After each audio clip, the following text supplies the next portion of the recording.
Okay जी, break से पहले हम इस क्वेश्चन को कर रहे थे और इसमें ये कहा हुआ था कि एक क्विज है, उसमें ट्रू फॉल्स के क्वेश्चन हैं और टोटल क्वेश्चन 5 हैं।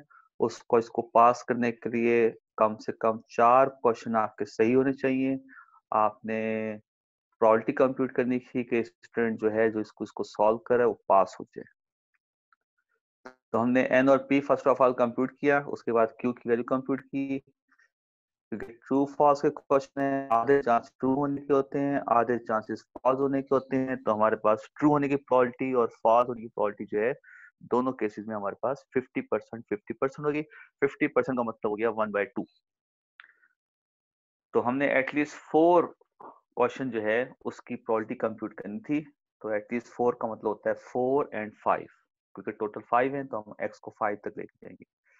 उसके बाद हमने इसका फार्मूला अप्लाई करके आंसर निकाल लिया। अब इसी टाइप का मैं एक और क्वेश्चन सॉल्व कर रहा हूं आपके सामने, जिसमें हमारे पास एक क्विज है और उसमें एमसीक्यूज हैं। ये ट्रू फॉल्स थे, उसमें एमसीक्यूज हैं। तो एमसीक्यूज के हवाले से आपको आइडिया है कि हमारे पास अगर एक क्वेश्चन के अंदर एमसीक्यूज के 4 ऑप्शन होते हैं तो 4 ऑप्शन में सारे आंसर सही नहीं होते। चारों ऑप्शन में से कोई एक आंसर सही होता है, बाकी 3 गलत होते हैं। ठीक है, अगर कोई हमारे पास इस तरह से क्वेश्चन है कोई एमसीक्यूज का, तो उसके हमारे पास 4 ऑप्शन होते हैं, ए बी सी डी, कहीं कहीं 5 ऑप्शन भी होते हैं। ओके, इनमें से एक वक्त में एक ऑप्शन ट्रू होता है और बाकी 3 ऑप्शन जो होते हैं वो हमारे पास गलत होते हैं। तो हमने इन चारों में से किसी एक को टिक करना होता है और जो सही होगा उसको टिक करेंगे, जाहिर सी बात है। अच्छा, अब एक ऑप्शन सही होता है इन सब में, तो उस ऑप्शन के सही होने की प्रोबेबिलिटी क्या हो जाएगी? 1/4। अगर 4 ऑप्शन में एक सही है तो उसकी प्रोबेबिलिटी क्या हो जाएगी? 1 अपॉन टोटल ऑप्शन 4। और अगर 3 ऑप्शन गलत हैं तो उसकी प्रोबेबिलिटी क्या हो जाएगी? 3/4। मतलब ये आपका क्वेश्चन सही टिक हो जाए उसकी प्रोबेबिलिटी हो जाएगी, ये राइट की और ये रॉन्ग की। ये राइट की प्रोबेबिलिटी होगी, ये रॉन्ग की प्रोबेबिलिटी होगी।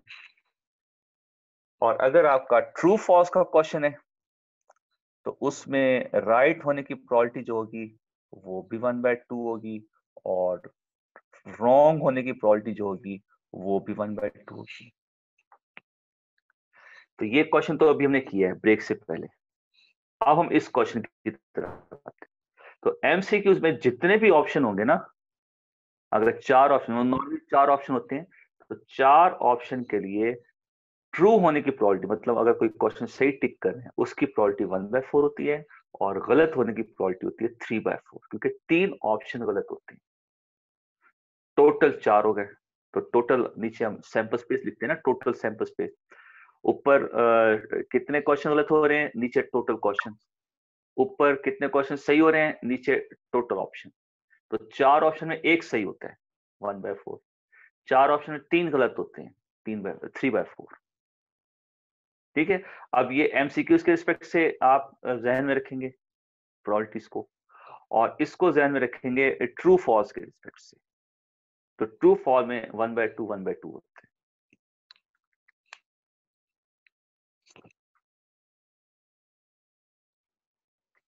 ओके, अब जो मैं नेक्स्ट क्वेश्चन सॉल्व कर रहा हूं वो एमसीक्यूज के हवाले से है। A teacher sets a midterm examination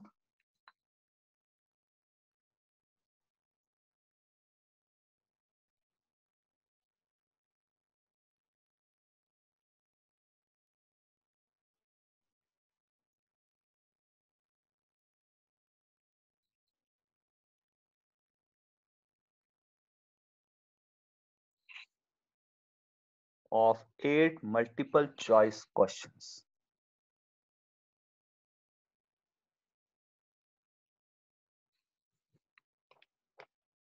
each question has 4 choices.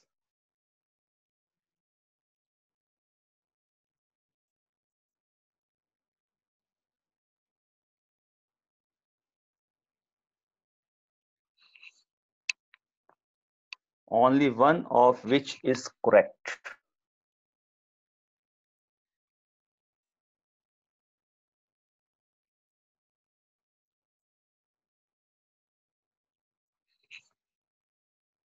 Assume that a student taking the examination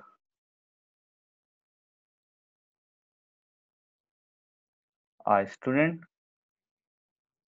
taking an examination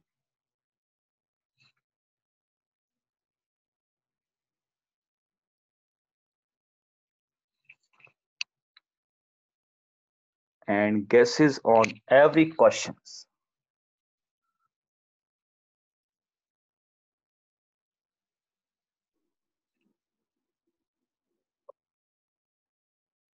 मतलब वो हर क्वेश्चन को सॉल्व करते हैं. What is the probability?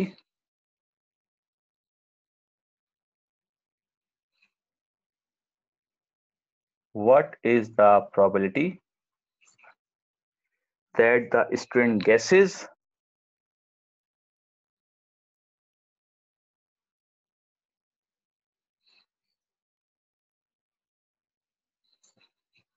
part A at least 4 question right?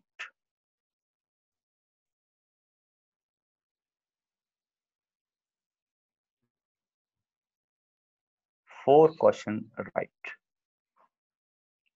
Part B at least 6 question right.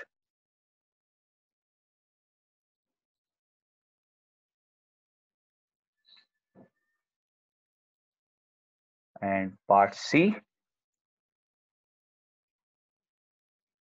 find the mean and variance of such distribution.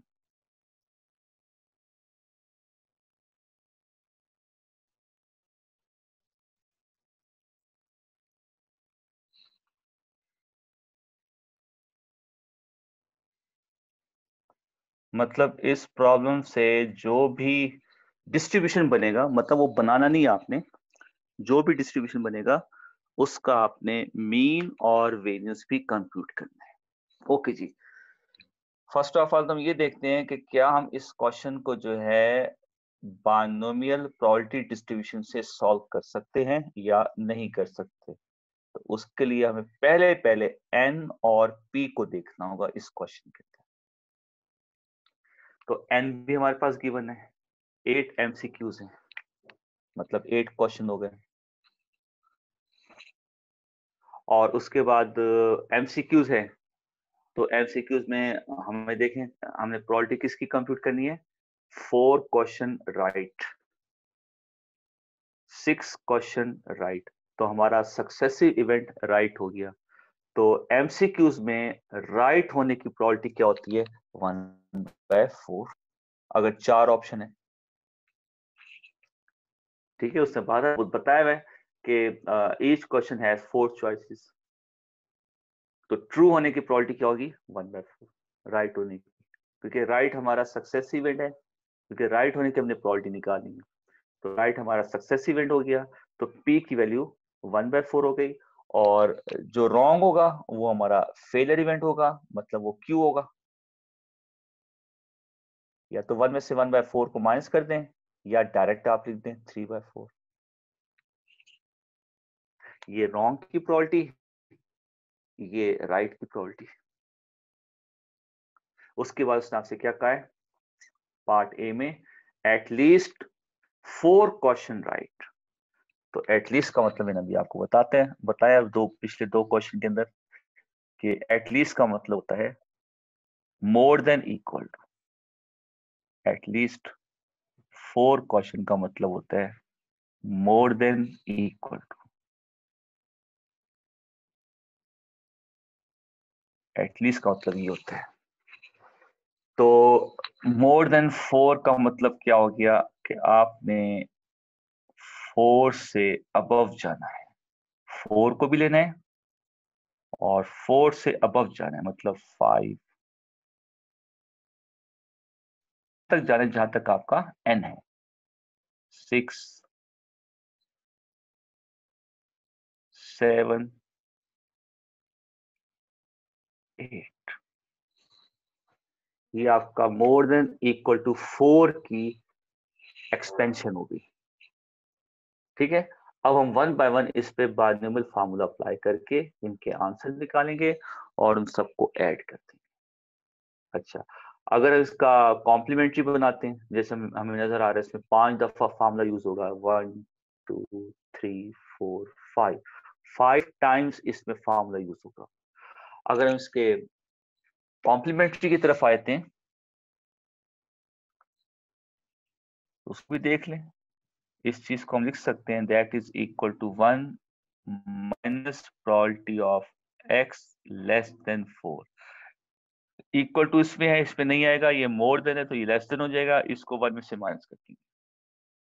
1 minus less than 4 का मतलब क्या होता है, x equal to 3, x is equal to 2, x is equal to 1, back side पे जाते हैं ना more than के अंदर, और x इज इक्वल टू 0। इसमें 5 टाइम फार्मूला यूज हो रहा है, इसमें आपका 4 टाइम्स यूज हो रहा है। तो नॉर्मली दोनों साइडों से क्वेश्चन तकरीबन इक्वल लेंथ का है। तो अब आपका चॉइस है, ये भी कर सकते हैं, ये भी कर सकते हैं, मतलब दोनों तकरीबन सेम टाइम ही लेंगे क्वेश्चन। ठीक है, तो कॉम्प्लीमेंट्री का में यहाँ पे कोई फायदा नहीं हुआ। ठीक है, तो कॉम्प्लीमेंट्री इवेंट उस वक्त बनाया करें जब उसका कोई फायदा हो। देखो इसमें 5 दफा फार्मूला यूज हो रहा है, इसमें 4 दफा फार्मूला यूज हो रहा है। 4 दफा फार्मूला यूज करके उसका सम करना है और फिर 1 में से माइनस करना है, तो टाइम तो तकरीबन एक ही खर्च हो गया। तो कॉम्प्लीमेंट्री इवेंट बनाने का कोई यहाँ पे कोई फायदा नहीं हुआ हमें। ठीक है, तो अब आपकी मर्जी है, इस क्वेश्चन को यहां से सॉल्व कर लें या यहां से सॉल्व कर लें। ठीक है, तो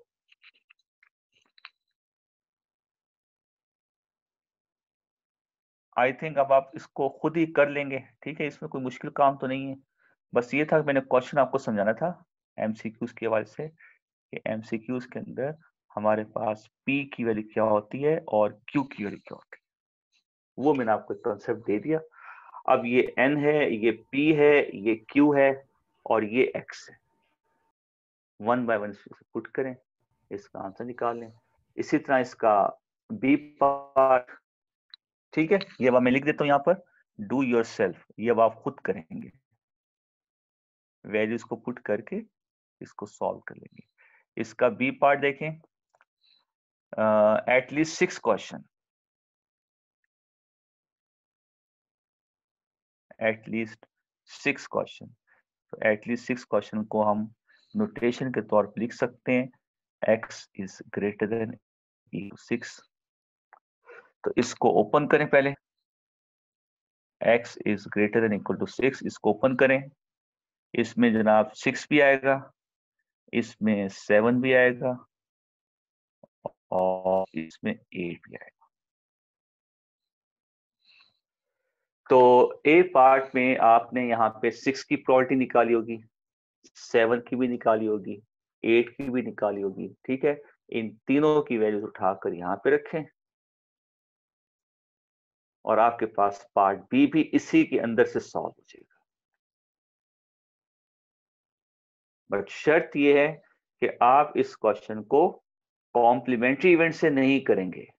अगर कॉम्प्लीमेंट्री इवेंट से करेंगे फिर इसको सॉल्व करना पड़ेगा आपको नए सिरे से, और अगर आप इस मेथड से करेंगे विदाउट कॉम्प्लीमेंट्री तो उसका आपको यहाँ पे फायदा ये होगा कि आपका ए भी सॉल्व हो जाएगा, बी भी सॉल्व हो जाएगा।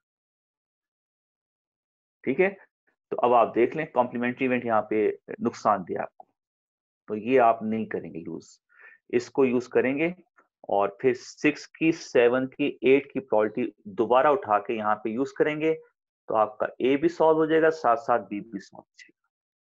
ठीक है, ये अब आप खुद इसको कंप्लीट कर लेंगे। अब हम आते हैं इसके पार्ट सी की तरफ।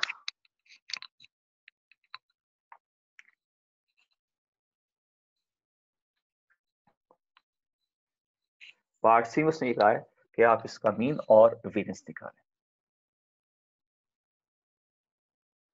तो मीन बायनोमियल प्रोबेबिलिटी डिस्ट्रीब्यूशन में एनपी होता है, एन ये है, पी ये है, दोनों को मल्टीप्लाई करते हैं, ये इसका मीन आ गया। और इसका वेरिएंस वो एन पी क्यू होता है, एन भी है, पी भी है, क्यू भी है, तीनों को मल्टीप्लाई करते हैं।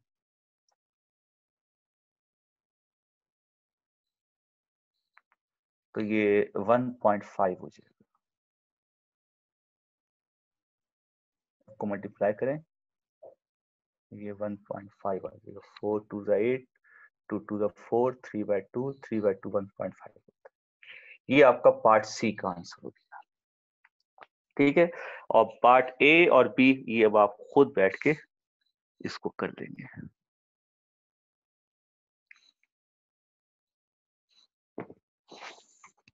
ओके जी, इसके बाद हम कुछ और देखते हैं, एक आध क्वेश्चन, फिर हम अपना नया डिस्ट्रीब्यूशन जो है पॉइसन प्रोबेबिलिटी डिस्ट्रीब्यूशन, फिर हम उसको स्टार्ट करते हैं। बायनोमियल फिर हमारा एंड हो गया, फिर हम पॉइसन को शुरू करते हैं। इसके एक दो क्वेश्चन थोड़े और देखते हैं।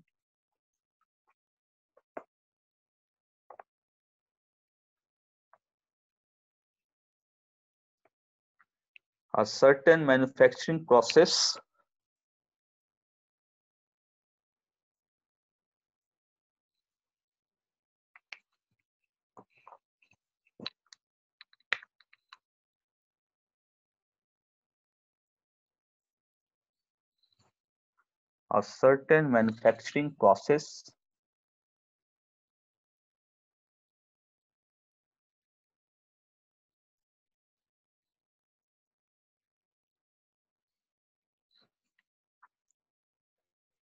yields electrical fuses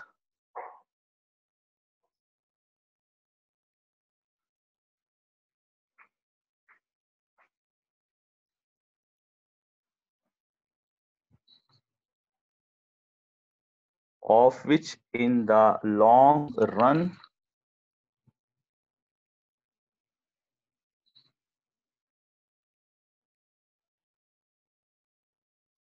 long run 15% are defective.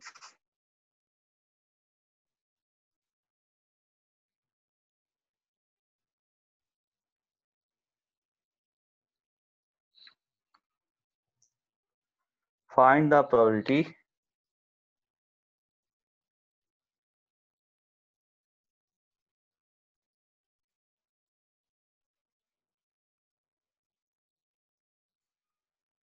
that in a sample of 7 fuses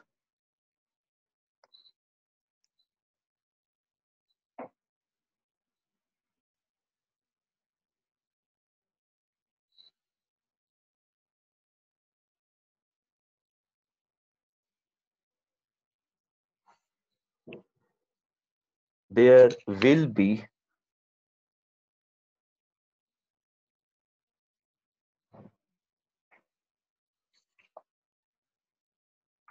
no defective.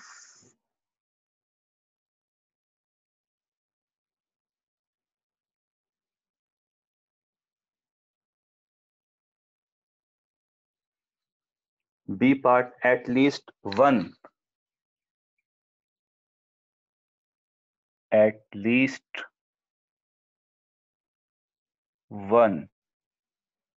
is non-defective.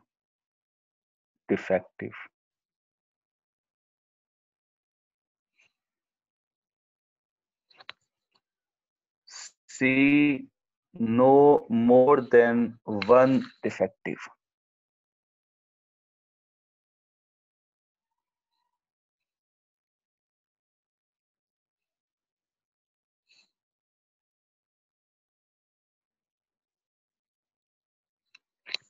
Okay, इस क्वेश्चन में वैसे तो कुछ नहीं है, मगर एक बहुत इंपॉर्टेंट पॉइंट है जिसको मैं यहाँ पर आपको डिस्कस करना चाहता था। वो पॉइंट हम देख लेते हैं। बाकी सिंपल फार्मूला है, उसमें वैल्यूज पुट करके हमने इसको सॉल्व करना है। फर्स्ट ऑफ ऑल हम ये देखेंगे कि इसमें हमारे पास बायनोमियल प्रोबेबिलिटी डिस्ट्रीब्यूशन के पैरामीटर्स हैं या नहीं। पहले तो हम ये देखेंगे ना कि हम इसको बायनोमियल से सॉल्व कर भी सकते हैं या नहीं कर सकते। पहले तो हम ये देखेंगे। तो इसमें हमारा n क्या है? इसमें हमारा n तो हो गया simple is that 7 fuses, sample of 7 fuses. हमारे पास 7 फ्यूजेस का सैंपल जो है वो लिया, n तो हो गया 7। अच्छा, अब p, अब मैंने p की डेफिनेशन आपको ये बताई थी, ये सक्सेसिव इवेंट की प्रोबेबिलिटी होती है एक ट्रायल में। अच्छा, फिर मैंने आपको ये बताया था सक्सेसिव इवेंट क्या होता है। किसी भी क्वेश्चन के अंदर सक्सेसिव इवेंट वो होता है जिसमें हमारा इंटरेस्ट होता है। डेढ़। अच्छा, इंटरेस्ट का मतलब क्या हो गया? ये एक ऐसा इवेंट होता है क्वेश्चन के अंदर जिसकी हमने प्रोबेबिलिटी कंप्यूट करनी होती है, ये वो इवेंट होता है। अच्छा, पार्ट ए में हमने नो डिफेक्टिव मतलब डिफेक्टिव की प्रोबेबिलिटी निकाली है, और डिफेक्टिव की प्रोबेबिलिटी हमारे पास गिवन है 15% एक ट्रायल में। हमने 7 फ्यूजन में चेक करना है कि उसमें कोई भी डिफेक्टिव ना हो। तो डिफेक्टिव डिफेक्टिव ये हमारा पी हो गया। अच्छा, ये डिफेक्टिव की प्रोबेबिलिटी है। यहाँ पे क्या है? यहाँ पे हमने नॉन डिफेक्टिव की प्रोबेबिलिटी निकाली। अब पार्ट ए के रिस्पेक्ट से ये हमारा पी हो गया, पार्ट बी के रिस्पेक्ट से ये पी नहीं है क्योंकि ये डिफेक्टिव की प्रोबेबिलिटी है। हमने नॉन डिफेक्टिव की प्रोबेबिलिटी निकालनी है। अब हमारा बी पार्ट के अंदर जो सक्सेसिव इवेंट है वो नॉन डिफेक्टिव है, वो डिफेक्टिव नहीं है। और नॉन डिफेक्टिव यहाँ पे गिवन नहीं है, यहाँ पे डिफेक्टिव गिवन है। तो पहले हम यहाँ पे नॉन डिफेक्टिव की प्रोबेबिलिटी निकालेंगे। अगर 15% डिफेक्टिव है तो 85% नॉन डिफेक्टिव होगा। अगर 15% 100 में से 15% डिफेक्टिव है तो 85 जो बचेगा 100 में से वो नॉन डिफेक्टिव होगा। तो अब हम बी पार्ट के अंदर नॉन डिफेक्टिव 85% को पी लेंगे।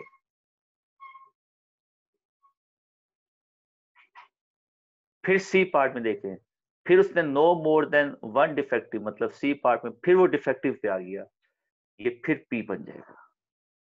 तो अब यहां पर ये ए पार्ट है, ए पार्ट में पी आपका होगा 15%, क्यू होगा 85।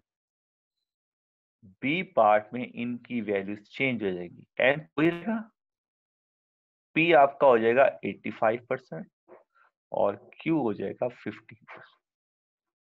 सी पार्ट में फिर वही कुछ हो जाएगा, एन इक्वल टू 7, पी आपका हो जाएगा 15% और क्यू हो जाएगा 85%।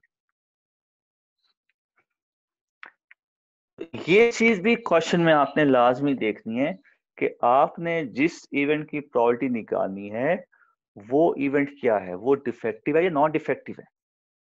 और फिर क्वेश्चन के अंदर देखें किसकी प्रोबेबिलिटी गिवन है, डिफेक्टिव की गिवन है या नॉन डिफेक्टिव की गिवन है। तो जिसकी प्रोबेबिलिटी कंप्यूट की जाती है, याद रखिएगा जिसकी प्रोबेबिलिटी कंप्यूट की जाती है वो आपका सक्सेसिव इवेंट होता है उस क्वेश्चन का। तो अगर सर डिफेक्टिव, जी सर नो डिफेक्टिव और नॉन डिफेक्टिव का तो मतलब एक नहीं हो गया? नॉन डिफेक्टिव और नो डिफेक्टिव का मतलब कि सर नॉन डिफेक्टिव मतलब ये भी हाँ हाँ एक डिफेक्टिव बार, नहीं है। तो नॉन सर इस नॉन फिर ए पार्ट में फिर हम पी पी 0.85% क्यों नहीं ले रहे? ए पार्ट में हमने डिफेक्टिव की प्रोबेबिलिटी निकालनी है ना। अच्छा नहीं सर, आपने लिखा हुआ ना there will be no defective. हाँ, तो सर तो डिफेक्टिव क्यों नहीं निकालनी, नो डिफेक्टिव नॉन क्यों नहीं डिफेक्टिव का निकालनी? मतलब ये हो गया ना कि 7 फ्यूजेस में कोई भी डिफेक्टिव नहीं है, सारे के सारे नॉन डिफेक्टिव हैं। ठीक हो, ठीक हो। हमने नो डिफेक्टिव का मतलब हो गया x is equal to 0, defective हमारा सक्सेसिव इवेंट हो गया, x 0 हो गया। अच्छा, इन सेंस ऑफ अगर आप इसको नॉन डिफेक्टिव में लेके जाते हैं तो फिर हमारा x 7 हो जाएगा। अगर आप इसको नॉन डिफेक्टिव लेते हैं तो फिर हमारा x 7 हो जाएगा। सही हो गया सर। ठीक हेलो है, अस्सलाम तो वालेकुम सर। वालेकुम सलाम जी। आवाज जी जी आ रही है सर, आवाज। ये सवाल रिपीट कर दें। जी मैं दोबारा रिपीट कर देता हूँ। देखें, जब भी कोई मशीन कोई भी प्रोडक्ट प्रोड्यूस कर रही होती है, कोई भी प्रोडक्ट मैन्युफैक्चर कर रही होती है, तो उसमें दो कंडीशन होते हैं। या तो वो प्रोडक्ट बिल्कुल सही होगा, मतलब उसमें कोई डिफेक्टिव नहीं होगा, या फिर उसमें कोई डिफेक्टिव होगा। तो इसमें उसने ये कहा हुआ है कि एक कंपनी जो है वो इलेक्ट्रिकल स्विचेस जो है वो मैन्युफैक्चर कर रही है। 7 का एक सैंपल लिया जाता है, उसमें आपने प्रोबेबिलिटी कंप्यूट करनी है कि उसमें कोई भी डिफेक्टिव ना हो। कोई भी डिफेक्टिव ना होने का मतलब ये हो गया कि हमने उसमें रैंडम वेरिएबल x को 0 पुट करके उसकी प्रोबेबिलिटी कंप्यूट करनी है और हमारा सक्सेसिव इवेंट डिफेक्टिव होगा।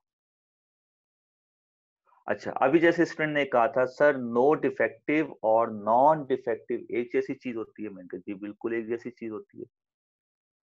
नो डिफेक्टिव का मतलब भी वो आइटम होता है जो डिफेक्टिव नहीं होता, और नॉन डिफेक्टिव का मतलब भी वही आइटम होता है जो डिफेक्टिव नहीं होता। मगर क्या है, यहाँ पे उसने डिफेक्टिव लिखा हुआ है, यहाँ पे नॉन डिफेक्टिव लिखा हुआ है, क्योंकि ये नो जो है ना, ये वाला नो, ये आपका x 0 को शो कर रहा है। हमारा जो रैंडम वेरिएबल x है उसको ये 0 शो कर रहा है, नो डिफेक्टिव। हमारा सक्सेसिव इवेंट यहाँ पे डिफेक्टिव है, यहाँ पे सक्सेसिव इवेंट नॉन डिफेक्टिव है। ये हमारा रैंडम वेरिएबल है, एट लीस्ट 1, मतलब x is greater than equal to 1। ये हमारा रैंडम वेरिएबल है। तो इसके रिस्पेक्ट से ये सक्सेसिव एंड हो गया, इसके रिस्पेक्ट से ये सक्सेसिव एंड हो गया। अब अगर आप रैंडम वेरिएबल को इसके साथ मिलाते हैं, फिर इसको चेक करते हैं, तो फिर इस केस में आपका रैंडम वेरिएबल जो होगा वो 7 बन जाएगा। मतलब अगर आपने नो डिफेक्टिव को सक्सेसिव बना दिया, तो फिर आपका जो रैंडम वेरिएबल होगा वो यहाँ पे x इक्वल टू 7 हो जाएगा। अगर हम नॉन डिफेक्टिव को सक्सेसिव ले रहे हैं तो फिर हम Q की पावर को देखेंगे। Q की पावर हमारे पास 7 होनी चाहिए। फिर देखे ना, देखे सिंपल इज दैट। अगर नो डिफेक्टिव की प्रोबेबिलिटी कंप्यूट करूंगा बाइनोमियल थ्योरम से, बाइनोमियल प्रोबेबिलिटी डिस्ट्रीब्यूशन के फार्मूले से, तो देखिए मैं n की जगह 7 लूंगा और x की जगह 0। तो आप देखें जो p की पावर है 15%, p की पावर जो है वो आएगी, और जो q पावर है वो 7 आएगी।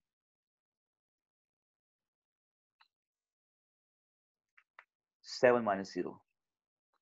अच्छा, इसमें हमने 15% को डिफेक्टिव प्रोबेबिलिटी कहा हुआ है। ये हमारा सक्सेस इवेंट है, ये फेलियर है। अभी स्टूडेंट ने कहा था सर नो डिफेक्टिव और नॉन डिफेक्टिव एक जैसी चीज होती है। मैंने कहा बिल्कुल एक जैसी चीज होती है। मैंने फिर यहाँ पे ये बताया कि नो का मतलब होता है हमारा random variable x is equal to 0। अगर आप इस नो को इसके साथ ले लेते हैं तो फिर हमारा रैंडम वेरिएबल x जो होगा वो यहाँ पे 7 हो जाएगा। फिर नो डिफेक्टिव हमारा सक्सेसिव इवेंट हो जाएगा, फिर उसकी पावर देखें 7 है। फिर हमारा रैंडम वेरिएबल x होगा वो 7 हो जाएगा। तो ये वही केस हो गया ना, हमने हेड की प्रोबेबिलिटी निकालनी है, और अगर उसने कह दिया नो हेड, नो हेड मतलब टेल ही होता है ना, मगर जी सर। टेल नहीं लिखा हुआ उसने, टेल नहीं लिखा हुआ उसने, लिखा हुआ हेड है। तो हम सक्सेस इवेंट हेड को उठा रहे हैं, टेल को नहीं उठा रहे। और अगर वो लिख देता है नो हेड, नो हेड का मतलब टेल ही होता है। फिर अगर आप टेल के रिस्पेक्ट से देखते हैं, तो फिर अगर आप पी टेल को उठा रहे हैं तो क्यू हेड हो जाएगा। फिर आप हेड के ऊपर 7 को उठा रहे हैं जो उसका ऑपोजिट हो जाएगा। यहाँ पे हम कॉम्प्लीमेंट्री की तरफ चली जाएंगे। तो बेहतर यही है, इसमें बेस्ट वे यही है क्वेश्चन को सॉल्व करने का, कि आप अपने इवेंट को देख लिया करें, ये डिफेक्टिव है, ये नॉन डिफेक्टिव है, और ये फिर डिफेक्टिव है। तो ओके यहाँ पे सर। हमारा सक्सेस इवेंट डिफेक्टिव है, यहाँ पे हमारा सक्सेस इवेंट नॉन डिफेक्टिव है, यहाँ पे हमारा सक्सेस इवेंट फिर डिफेक्टिव आ गया। पार्ट ए में हमने पी को 15% लिया है, पार्ट बी में पी को 80% लेंगे, पार्ट सी में पी को फिर 15% लेंगे। बाकी जो उसने कहा है, जैसे नो डिफेक्टिव, तो यहाँ पे हमारा x 0 हो जाएगा, ये भी मैं लिख देता हूँ यहाँ पर, यहाँ पे x 0 हो जाएगा।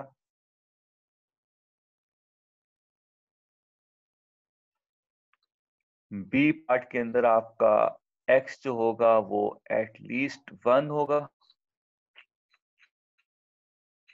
और more than, no more than 1, 1 से कम हो सकता है, less than equal to 1, no more than 1, 1 से ज्यादा नहीं जाना, 1 और उससे लेस देन। तो ये पार्ट बी का आंसर होगा, ये पार्ट सी का आंसर होगा। पार्ट ए के लिए ये कंडीशन आप यूज करेंगे, पार्ट बी के लिए ये कंडीशन यूज करेंगे, पार्ट सी के लिए ये वाली कंडीशन यूज करेंगे। अब आप इसको फार्मूले के अंदर वैल्यूज पुट करके इसका जो भी कैलकुलेशन है उसको आप कंप्यूट कर लेते हैं। ये पॉइंट मुझे आपसे डिस्कस करना था कि क्वेश्चन को सॉल्व करने से पहले देख लिया करें कि जिसकी प्रोबेबिलिटी कंप्यूट करनी है वो हमारा सक्सेसिव इवेंट है, और क्या क्वेश्चन के अंदर हमें सक्सेसिव इवेंट की प्रोबेबिलिटी गिवन है या फेलियर की गिवन है। अगर सक्सेसिव की गिवन है, इसको 1 में से माइनस करके फेलियर निकालेंगे, और अगर ये फेलियर गिवन है तो सक्सेसिव की इसको 1 से माइनस करके उसको सक्सेसिव बना देंगे, क्योंकि मैंने बताया था दोनों का सम जो होता है वो 1 के इक्वल होता है। अगर ये गिवन है, ये कंप्यूट करना है, तो 1 माइनस पी कर दें, और अगर क्यू गिवन है, पी कंप्यूट करना है, तो 1 में से क्यू को माइनस कर दें। ठीक है, तो दोनों का आंसर, दोनों का फॉर्मूला सेम है, 1 माइनस पी, 1 माइनस। अगर पी गिवन है तो 1 में से माइनस करके क्यू निकाल सकते हैं, और अगर क्यू गिवन है तो 1 में से माइनस करके पी निकाल सकते हैं, तो क्योंकि इन दोनों का सम 1 होता है। तो ये थोड़ा देख लिया करें, क्योंकि इससे जो है ना आंसर पे थोड़ा सा फर्क पड़ जाएगा। आपका आंसर कुछ और आ रहा होगा, और क्वेश्चन का आंसर जो है वो कुछ और पूछ रहा होगा आपसे। ओके जी, ये उसके बाद हम नेक्स्ट क्वेश्चन की तरफ आते हैं। हमारा टाइम भी 4 मिनट रह गए हैं। अच्छा, मैं होता है कि जूम मीटिंग के अंदर 40 मिनट का सेशन जो होता है वो विदाउट ब्रेक वो कंटिन्यू रहता है, कभी कभी ऐसा हो जाता है। तो अगर हमारे साथ भी ऐसा हो गया तो हम भी उसको फिर कंटिन्यू ही रखेंगे, ये नहीं है कि हम 40 मिनट के बाद ब्रेक ले लेंगे। ओके, नेक्स्ट क्वेश्चन देखें जी। Determine the mean variance and standard deviation.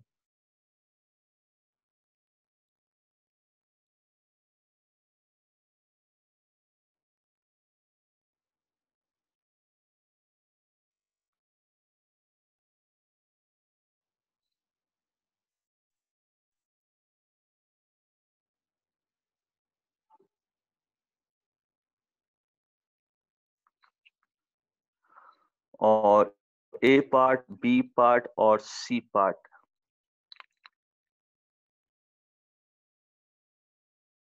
ए में दिया हुआ आपको N100 P.1,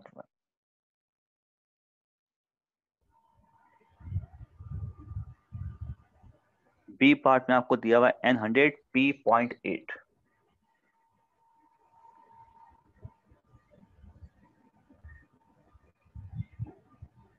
और सी पार्ट में N60 और 0.5 दिया।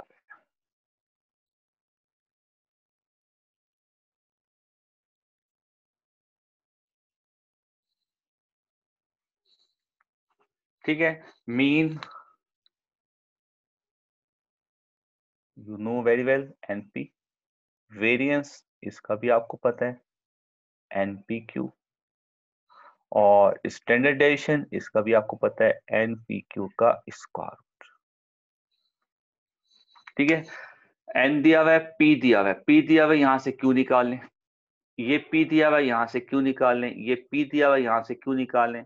मीन, वेरिएंस, स्टैंडर्डेशन सारी वैल्यूज में पुट करें, A B C का आंसर निकालें। ये आप खुद कर लेंगे। नेक्स्ट एग्जांपल देखें।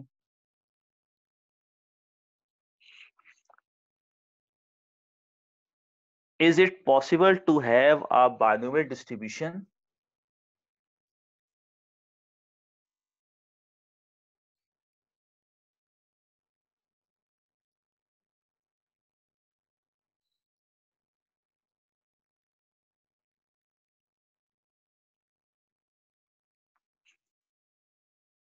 with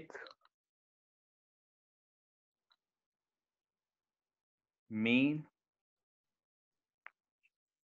50 and standard deviation 8? Part B, mean 25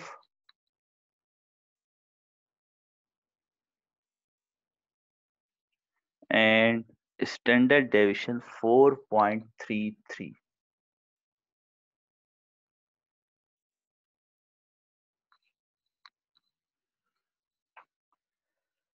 अच्छा, ये तो सिंपल क्वेश्चन हो गया। एनपीक्यू करके आपने इनकी वैल्यूज निकाल ली हैं, ये तो आप खुद कर लेंगे। इसमें उसने एक लॉजिकल पॉइंट पूछा आपसे कि क्या ऐसा पॉसिबल हो सकता है कि किसी भी बाइनोमियल डिस्ट्रीब्यूशन का मीन ये हो, स्टैंडर्ड डेविएशन ये हो, मीन ये हो और स्टैंडर्ड डेविएशन ये हो, मतलब अलग